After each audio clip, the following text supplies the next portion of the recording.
8 aliments pour protéger votre foie et en prendre soin au quotidien. Bonjour à vous et bienvenue dans cette nouvelle vidéo. Je m'appelle Coralie Béguin, je suis naturopathe spécialisée dans les troubles digestifs chroniques.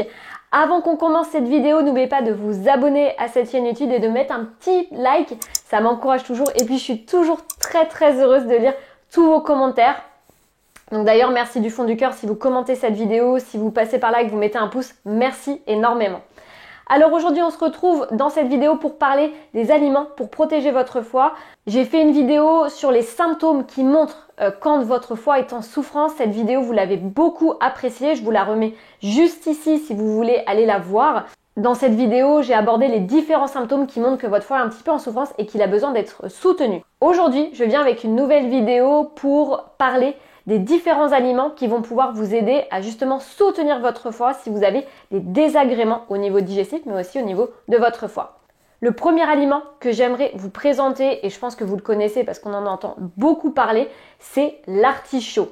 L'artichaut qu'on va plutôt manger cuit, de préférence à la vapeur, qui est une excellente source de cinarine qui est présente dans ses feuilles et qui va activer la fameuse chasse biliaire, la fameuse vésicule biliaire, et qui va permettre, dans les cas notamment où vous souffrez de constipation chronique, eh bien d'activer cette fameuse vidange biliaire, puisque chez certaines personnes, je dis bien, on dit souvent que vous êtes constipé parce que ça a du mal à sortir. Or, c'est pas tout à fait le cas. Pour moi, ça c'est de la fausse constipation.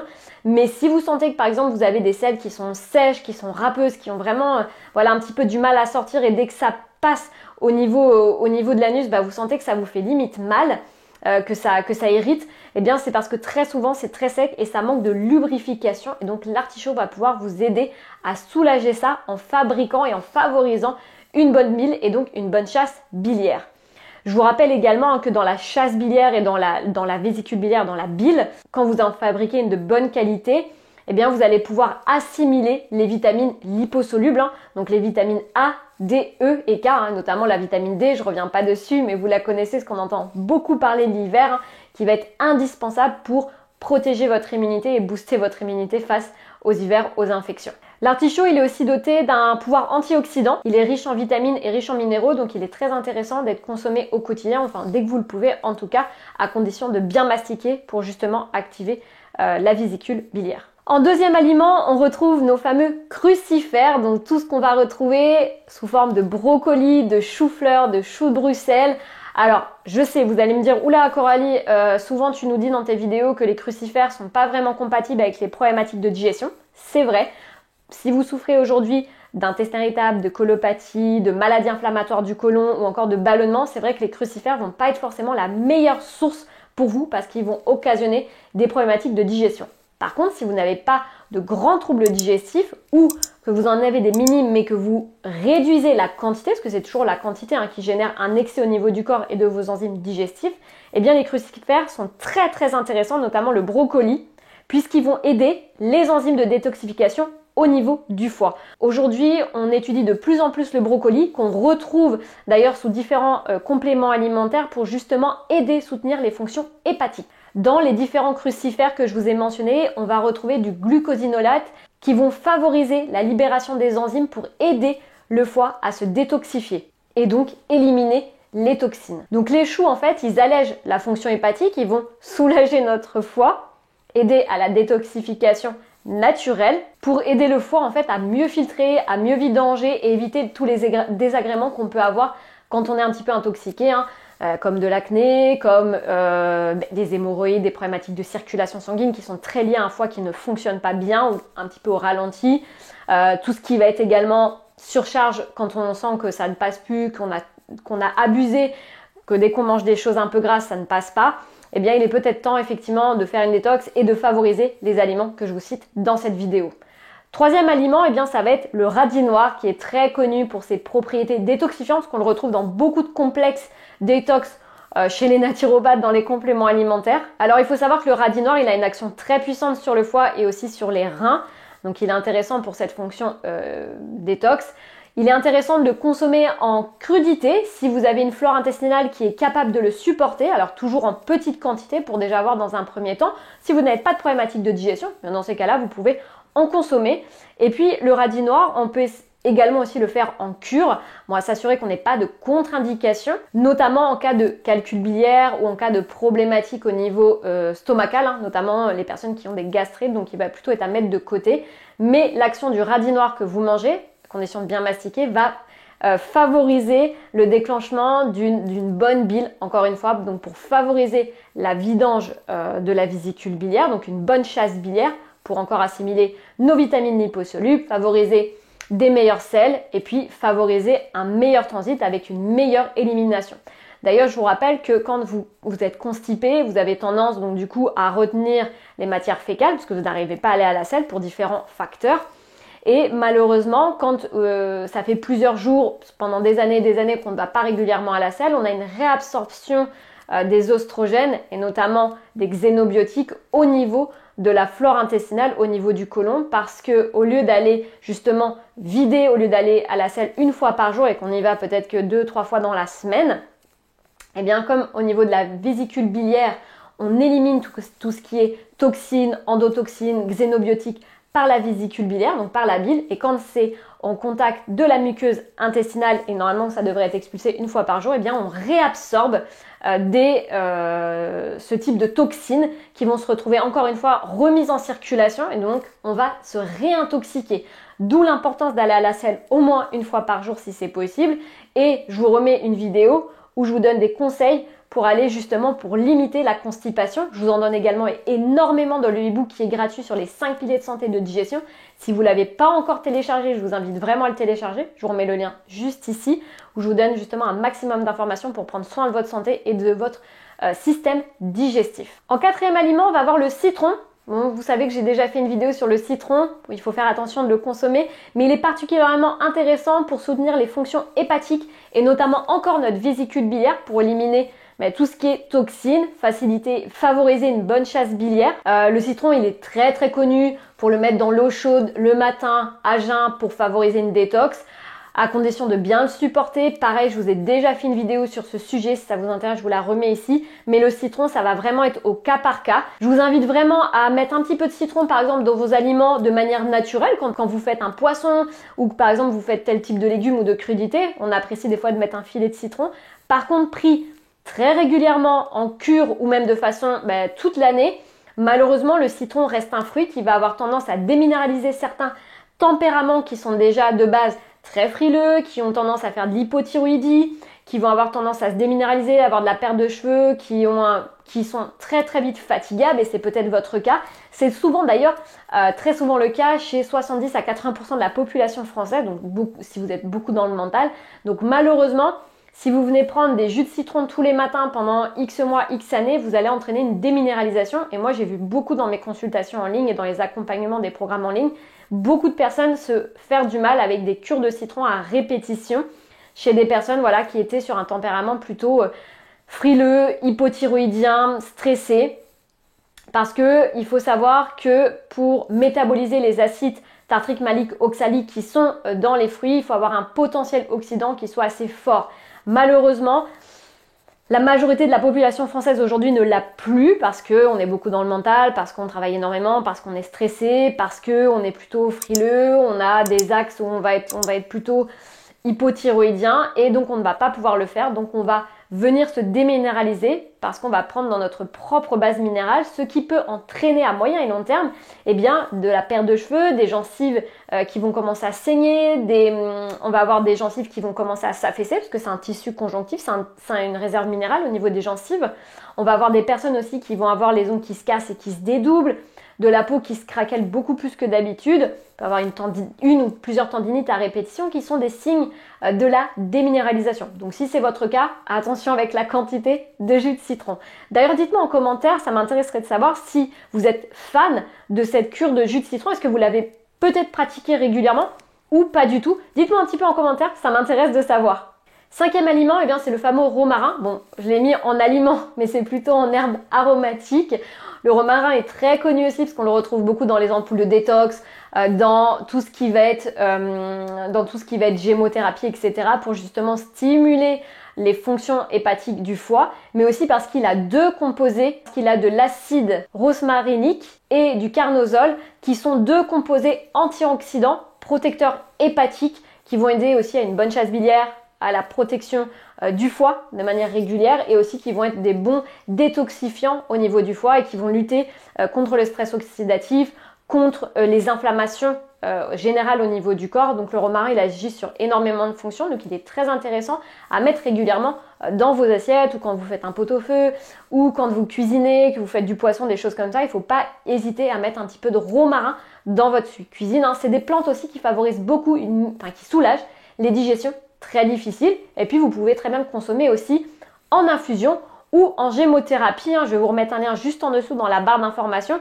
En cure en gémothérapie, 1 à 2 ou 3 fois dans l'année. Ça peut être très intéressant pour soutenir les fonctions hépatiques, surtout dans les cas de digestion difficile, douloureuse, ou quand vous ballonnez régulièrement, vous avez un sentiment que votre foie est vraiment à saturation, par exemple notamment après les fêtes, ou quand vous faites beaucoup d'excès, ou que vous n'avez pas très bien mangé ces derniers temps, ça peut arriver, et que vous avez besoin de vraiment un petit peu vous détoxifier. Le romarin, c'est vraiment une plante très intéressante.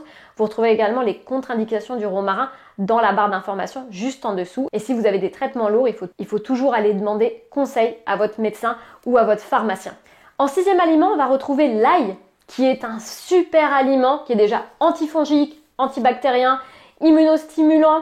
On va le retrouver comme un très puissant aliment antioxydant qui protège le foie aussi notamment du stress oxydatif. Donc c'est vraiment un super aliment, à condition encore une fois de bien le digérer. Très souvent dans les problématiques d'estomac, vous ne le digérez pas parce que votre fonction gastrique est un petit peu épuisée, vous ne générez pas assez d'acide chlorhydrique, vous n'avez pas assez d'enzymes digestives qui vont potentiellement aggraver en fait le reflux gastro-œsophagien puisque l'ail entraîne très souvent aussi un petit relâchement du sphincter. Et malheureusement, chez les personnes qui souffrent de reflux gastro-œsophagien, de gastrite, d'ulcères ou encore de brûlures jusqu'au niveau de la gorge, en général, vous ne supportez pas du tout l'ail ou alors il faut qu'il soit bien cuit, mais malheureusement, on perd ses propriétés. Si c'est le cas, on le met de côté dans un premier temps, on essaie de le réintégrer de manière très progressive et puis si vous n'avez pas de grosses problématiques de digestion, vous pouvez très bien l'ajouter dans vos plats de manière crue ou légèrement cuite à la fin d'un repas, surtout pas en début, quand vous faites à manger, ne le mettez pas tout de suite en début parce que sinon il va perdre ses propriétés. Donc on le met vraiment en fin de cuisson et puis le mieux ça serait de le mettre cru et surtout bien mastiquer si vous avez le sentiment quand même que vous avez quand même un petit peu de mal à le digérer. Mais par exemple, il est très efficace quand vous faites une salade, vous rajoutez un peu d'ail, vous allez vous rajouter une protéine, un féculent, et bien ça c'est vraiment l'idéal pour activer les différents bénéfices de l'ail. Et puis l'ail, d'un point de vue scientifique, a été prouvé qu'il pouvait réduire l'oxydation des graisses dans le foie et renforcer les défenses du foie. Donc ça c'est vraiment intéressant pour les personnes qui ont déjà un petit peu un foie gras. Notamment ça on le voit beaucoup dans les échographies du foie, donc si vous avez peut-être eu l'occasion d'en faire une avec votre gastro-entérologue, des fois on peut vous dire vous avez déjà un peu, le foie est un petit peu gras, est un petit peu engorgé. Donc ça il faut revoir l'alimentation de base, aller sur une alimentation qui soit digeste, assimilable, individualisée par rapport à vos problématiques à vous, soulager votre foie, augmenter l'activité physique et favoriser les aliments que je vous cite dans cette vidéo. J'avais le cas d'une dame qui était venue dans un de mes ateliers sur l'île et qui avait fait une hépatocytose non alcoolique suite au fait qu'elle était devenue frugivorienne. Donc elle consommait que des fruits, ça s'était très bien passé pendant 2 ans et demi, 3 ans et puis du jour au lendemain, elle a fait une hépatocytose qui l'a conduit aux urgences à Lille et à l'hôpital en fait c'est là où on lui a annoncé qu'elle avait un foie gras et sauf qu'elle s'est dit mais c'est pas possible, je mange que des fruits. Sauf qu'à l'hôpital, on lui a expliqué que les fruits étaient du sucre, du fructose qui devait être métabolisé d'abord par le foie. Et donc malheureusement, ça lui avait entraîné un foie gras. Il n'y a pas que ça bien sûr, mais ça peut être un des déclencheurs. Donc l'alimentation individualisée, digeste, assimilable reste vraiment primordiale. 7e aliment qu'on va retrouver, ce sont les oméga 3. J'en ai déjà parlé dans une vidéo, je vous remettrai le lien juste ici si vous êtes en carence d'oméga 3. Mais les oméga 3 et notamment les noix, on a le journal de la gastroentérologie américaine qui a montré scientifiquement que les noix étaient protecteurs du foie et notamment qui permettaient la régénération du foie. Donc si vous cherchez les études, je vous les mets dans la barre d'information en dessous comme d'habitude. Mais dans cette étude scientifique, pendant plus de 6 mois, sur les 100 personnes qui ont été étudiées, ils ont augmenté la consommation de noix. Alors c'est intéressant de voir ça parce qu'on se rend compte que l'alimentation a vraiment un pouvoir sur notre santé. Et dans cette étude, ils ont augmenté la consommation chez les 100 personnes en noix. Ils sont aperçus au niveau des marqueurs sanguins que la santé du foie était meilleure qu'au départ où ils n'en consommaient pas ou très peu. Alors encore une fois, les études scientifiques c'est toujours intéressant, mais c'est pas parce que vous allez vous gaver de noix que vous allez être en bonne santé, surtout si votre fonction hépatique et surtout de l'estomac n'est pas capable d'assimiler les oméga 3 et les noix. Donc c'est toujours intéressant de revenir sur une assiette qui vous corresponde à vous, qui soit digeste, en intégrant quelques noix au quotidien pendant peut-être un temps, peut-être en consommant moins quand vous en avez moins envie, notamment l'été on a moins envie de consommer des choses grasses, mais sachez que si vous avez des problématiques au niveau du foie, en tout cas des symptômes qui montrent que vous avez besoin de soutenir votre foie, les noix vont être un excellent aliment et également les oméga 3. Et puis dans une autre étude, on s'est aperçu que l'augmentation de la vitamine C, de la vitamine K et des noix, notamment des oméga 3, pourrait aussi protéger contre la stéatose hépatique non alcoolique. Donc c'est toujours intéressant de savoir qu'on peut agir avec l'alimentation. Dernier aliment pour soutenir et protéger votre foie, c'est la fameuse betterave. Alors j'aime beaucoup cet aliment pour soutenir le foie puisqu'elle va booster et aider les fonctions hépatiques, notamment en aidant la détoxification. D'ailleurs, la betterave, on la retrouve beaucoup dans les jus détox, à condition de ne pas en mettre beaucoup, parce qu'il y a quand même beaucoup de sucre dans la betterave. Donc c'est intéressant d'en mettre un petit peu pour booster les fonctions hépatiques, les enzymes antioxydantes. Et certains scientifiques ont quand même montré que le jus de betterave permettait aussi de protéger votre foie face à certaines maladies, face à certains dommages qu'on peut créer, hein, notamment le stress, notamment les radicaux libres, notamment aussi le fait que des fois qu'on mange pas très digeste, pas très sain, eh bien le jus de betterave a tendance à plutôt protéger. Alors moi je vous conseille toujours de le couper quand même avec un autre légume vert, parce que comme je vous disais, la betterave est quand même très sucrée. Un jus de betterave ça apporte beaucoup de sucre, donc ça va faire travailler le foie. Toujours intéressant de par exemple de couper avec du céleri, avec du curcuma, avec du gingembre, si vous avez la capacité digestive de le supporter. Alors comme je dis, c'est toujours intéressant de voir ces aliments un par un parce qu'ils ont chacun des vertus. Consommer en excès, ils peuvent entraîner des désagréments au niveau du corps. C'est toujours l'excès et l'insuffisance qui créent des problématiques au niveau digestif, au niveau du corps. Donc les aliments que je vous ai cités, eh bien, si vous pouvez essayer de les intégrer quotidiennement dans vos assiettes ou en tout cas de manière régulière, si vous avez tendance à ne pas du tout en acheter, eh bien, tournez-vous vers ce type d'aliments et d'aromates pour vous aider justement à soutenir votre foie de manière plus régulière. Et puis si vous avez tendance à pas très bien digérer, à avoir des problématiques de digestion, je vous rappelle encore une fois qu'il y a plein de sources gratuites sur mon site internet pour vous aider à avancer dans vos problématiques de digestion. N'intégrez pas les aliments d'un coup en grosse quantité parce que vous risquez de très mal les supporter. Et puis si vous avez envie d'aller plus loin, sachez qu'il y a des accompagnements sur mon site internet avec moi-même pour vous aider à soulager tous vos troubles digestifs. En tout cas, j'espère que cette vidéo vous a plu. N'hésitez pas à me mettre un petit retour, un petit commentaire pour me dire si vous avez aimé cette vidéo et surtout dites-moi si vous consommiez déjà ce type d'aliments, si c'était déjà votre cas ou pas du tout, vous en avez découvert et vous allez en rajouter dans votre alimentation. Je suis vraiment très curieuse de savoir. J'attends vos retours. En tout cas, prenez bien soin de vous. N'oubliez pas de me rejoindre sur les réseaux sociaux YouTube, TikTok, Instagram. Je compte sur vous. Et puis, vous pouvez me rejoindre également en newsletter pour avoir tous mes conseils pour prendre soin de votre santé et de votre système digestif. Je vous embrasse. Passez surtout à l'action et à très vite dans une prochaine vidéo.